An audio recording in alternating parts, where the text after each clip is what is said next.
This is Chris Morrow at Comic-Con at home. I am remotely connected to the Tin Fish in San Diego, and the panel is Latin America Horror 2. Sometimes they come back. Hi, guys. Hi. Hi. Hi, please introduce yourself and tell me where your home is. Okay, so I'm Victor Osuna. I'm from Guadalajara. I'm a kind of young filmmaker. I premiered my first long feature last year. It was at Comic-Con, premiere at Comic-Con also. And I've been working for the entire year and the last year for my second movie that might come, get produced next year. I am, well, it's my turn, right? Yes. I'm Alejandro Brugués. I'm from Cuba, and I live in LA.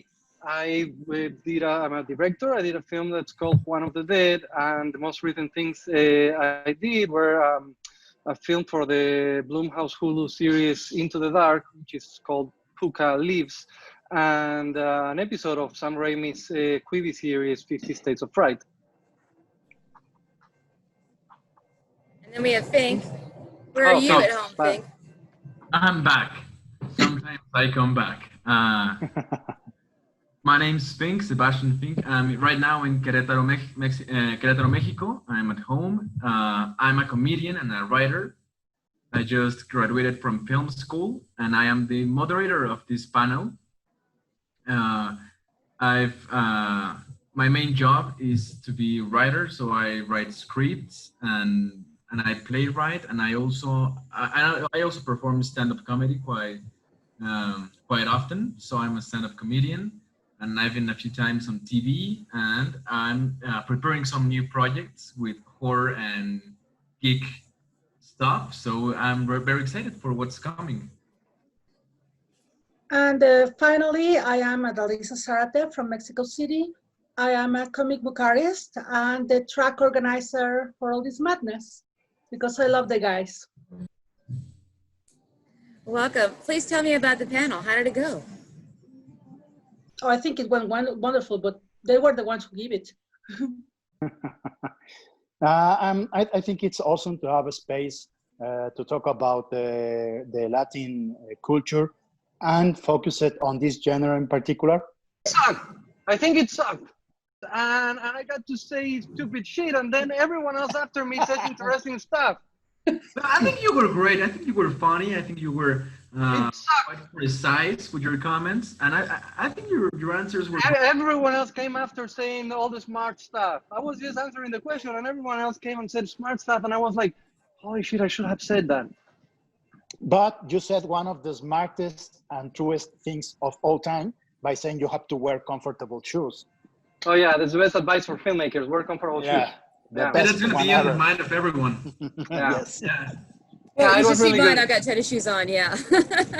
That's it was really fun. It's always a pleasure to talk to the fellow Latino filmmakers, and this was a especially nice group. And they're always a nice group. There are no assholes here. So yeah. What did you discuss? Influences, mainly like a lot of our influences. I mean, our film influences are and other kinds, like how did we arrive to horror, that kind of thing. And it turns out that as Latin Americans, we all have like our different path into this genre, and that it's always somehow rooted in our daily lives experience. So that was very interesting. Now I said it better than in the actual panel. Yeah, we talk about a little bit about our work and how we are being evolving through time and through our work piece.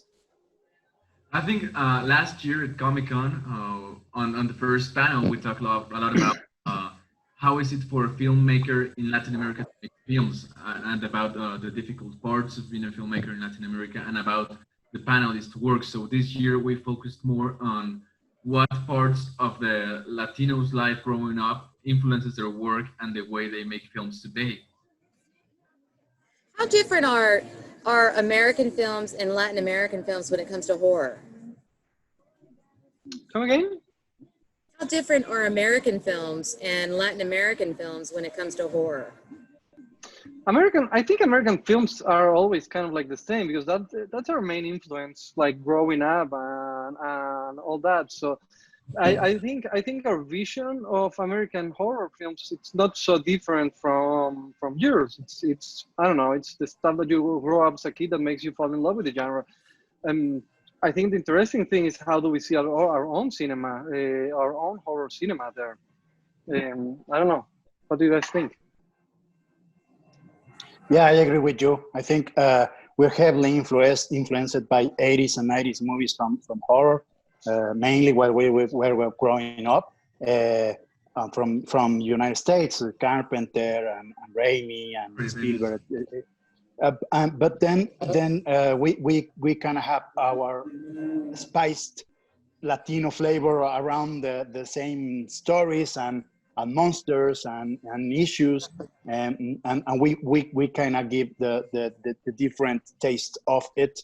But it's mainly will be mainly the same most in American and Latin American than any other country. Horror is universal, I think.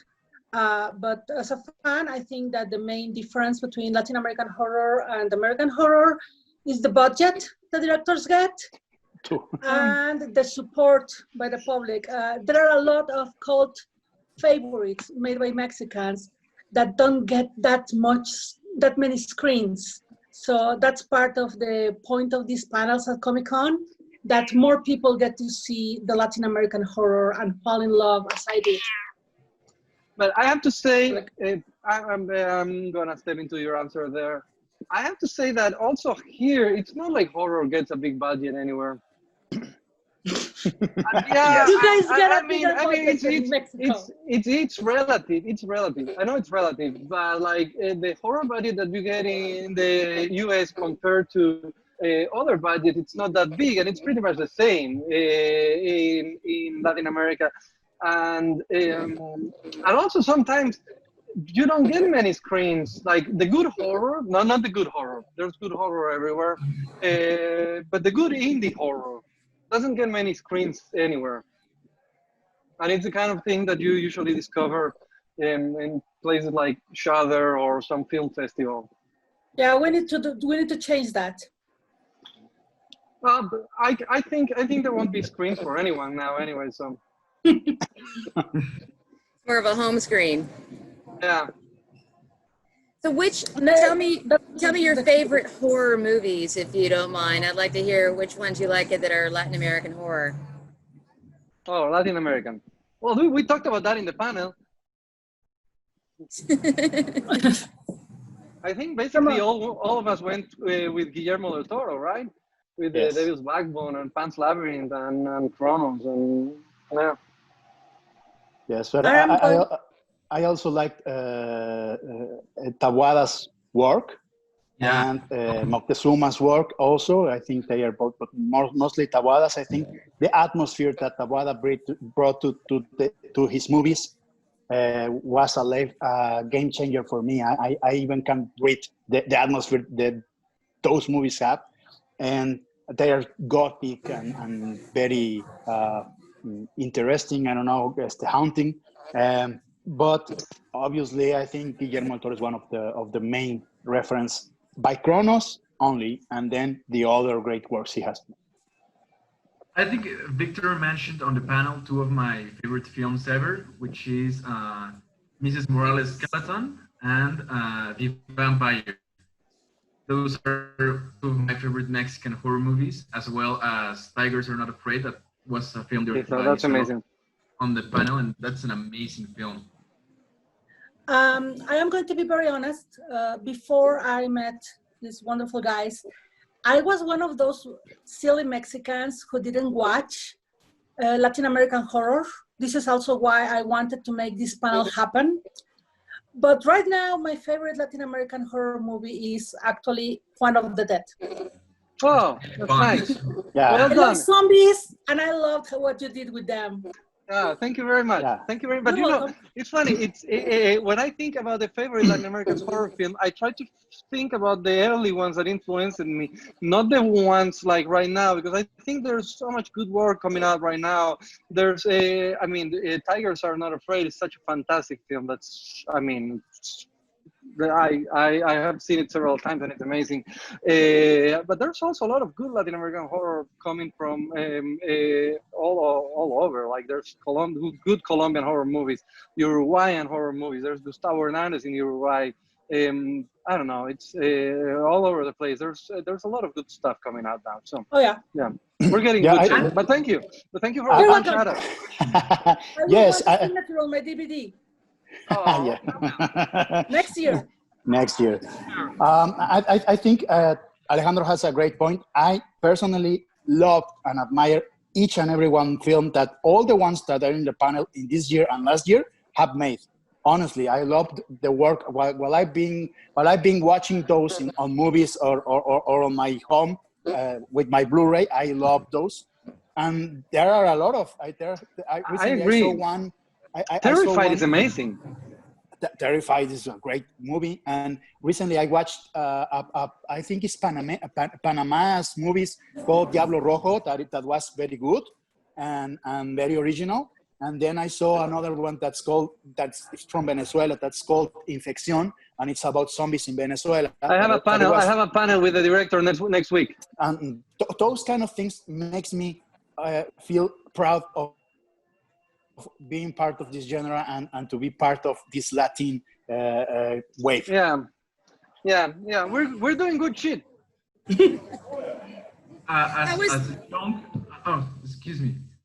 I think as a young filmmaker who just graduated from film school, for Latin America, it's really refreshing because each time I see something new.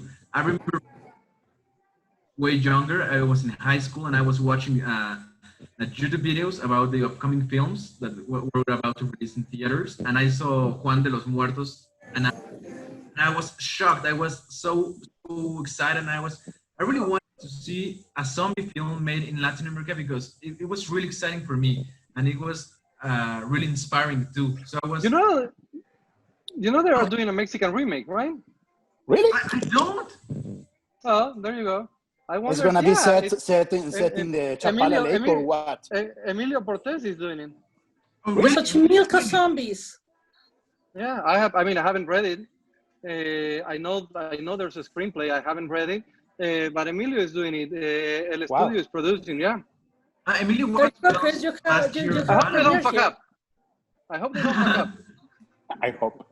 Yeah, but also Emilio makes a wonderful job combining comedy with horror. Yeah, he's great. Morella, that was amazing because Joaquin Cosio makes great acting on that movie. And when I heard about Victor's movie, The Rules of Ruin, I was so excited to see a Mexican director take on Lovecraft to make a new film, new kind of horror. So as a young filmmaker, I'm really excited for the future of the genre in our countries. What about Comic-Con at home? How did that translate versus having it at the panel at the convention center? It was very weird because you're making jokes and there's no audience to laugh at them.